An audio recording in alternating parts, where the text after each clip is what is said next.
Saya teringat dengan sebuah percakapan di suatu sore. Ya, tepatnya sekitar 1 tahun yang lalu. Saat itu saya mengantar istri saya pergi ke sebuah pasar tradisional. Keadaan saat itu lumayan ramai dengan banyak pedagang-pedagang berlalu lalang. Istri saya langsung menuju ke seorang kakek tua. Umurnya sekitar 70 atau mungkin lebih.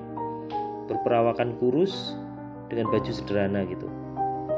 Ada sebuah alas ala kadarnya dengan di atasnya ada berbagai sayuran yang dijajakan. Di sebelah sang kakek ada sepeda ontel yang sudah lusuh, sudah berumur. Bisa jadi sudah puluhan tahun umur sepeda itu. Hampir setiap sore saya dan istri belanja sayur di tempat sang kakek. Hingga suatu sore sang kakek tidak terlihat di tempat biasanya. Wah, tidak jualan rupanya, gumam istri saya. Di sore berikutnya kami juga mendapati bahwa sang kakek juga tidak ada di tempatnya. Pun begitu di hari-hari berikutnya. Dan kami pun berpikir mungkin sang kakek sudah tidak berjualan lagi. Hari pun terus berganti. Hingga suatu saat ketika sore hari seperti biasanya saya mengantar istri saya ke pasar. Dan saat itu kami melihat sang kakek menjajakan lagi sayuran di tempat biasanya. Tanpa ragu-ragu istri saya menghampiri sang kakek. Saya pun ikut turun dari sepeda motor. Saya ingin bertanya kepada sang kakek, apa yang terjadi? Saya mengawali pembicaraan. Kek, beberapa minggu ini saya tidak menjumpai kakek di sini. Kenapa tidak berjualan? Tanya saya. Apa kakek sakit? Atau ada keperluan lainnya? Tanya saya sekali lagi dengan penuh penasaran. Sang kakek menjawab, oh gini Le.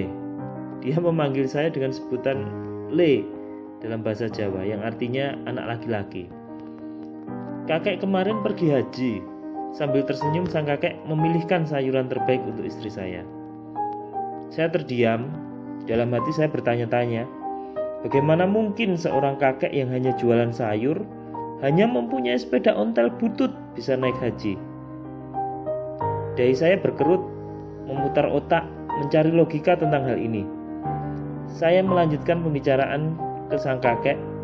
Wah, senang ya kek udah bisa berhaji. Sang kakek tersenyum, kemudian memberikan jawaban yang tidak pernah saya duga. Jawaban yang membuat saya semakin terbelalak. Jawaban yang membuat bulu kudus saya berdiri. Perasaan saya bercampur aduk. Sang kakek menjawab, Alhamdulillah, kemarin adalah haji saya yang kedua. Duar! Sontak saja saya menjadi tercengang, kaget, kagum, atau perasaan apa itu saya tidak tahu.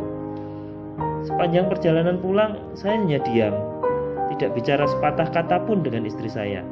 Saya berpikir keras, bagaimana mungkin sang kakek bisa berhaji sampai 2 kali? Di mana logikanya? Tiba-tiba lamunan saya pecah. Istri saya mengawali pembicaraan kepada saya. Mas, kakek penjual sayur aja bisa naik haji 2 kali. Kita kapan ya?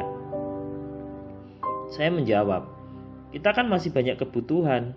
Belum ganti mobil, bayarin anak sekolah, kebutuhan ini, kebutuhan itu. Banyaklah bun. Dalam hati saya tersenyum, membenarkan logika saya. Dan saya yakin istri saya pasti setuju dengan argumen saya. Tetapi jawaban istri saya kembali membuat saya tercengang.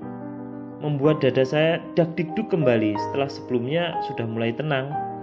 Mas, kata istri saya, mungkin itulah beda kita dengan kakek penjual sayur. Kita terlalu sibuk mikirin dunia kita, sementara dia sibuk mikirin urusannya sama Tuhan. Saya terdiam. Saya coba cerna kata-kata istri saya, merenungi kata-katanya, mengurai hikmah di dalamnya.